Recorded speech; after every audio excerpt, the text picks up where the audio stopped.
ക്രിസ്തുവിന് വേണ്ടി എന്താണ് ചെയ്തത്? ഞാൻ ക്രിസ്തുവിന് വേണ്ടി എന്താണ് ചെയ്യുന്നത്? ക്രിസ്തുവിന് വേണ്ടി ഞാൻ എന്ത് ചെയ്യണം?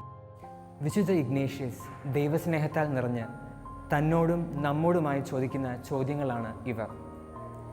ഇതിനെല്ലാം ഉത്തരം കൂടുതൽ അല്ലെങ്കിൽ വലിയ എന്നർത്ഥമുള്ള മാജിസ് എന്ന ലാറ്റിൻ പദമാണ്. ഒരു വ്യക്തി ക്രിസ്തുവിനെ എത്രത്തോളം അടുത്തറിയുന്നുവോ അത്രയധികം ആ വ്യക്തി അവനെ സ്നേഹിക്കുകയും കൂടുതൽ അവനെ പിന്തുടരുകയും ചെയ്യും എന്നതാണ് മാജിസ് എന്ന പദത്തിൻ്റെ വ്യാഖ്യാനങ്ങളിൽ. നമ്മുടെ വാക്കിലൂടെയും പ്രവൃത്തിയിലൂടെയും അവനെ കൂടുതലായി അറിയുവാനും സ്നേഹിക്കുവാനും നമുക്ക് സാധിക്കട്ടെ.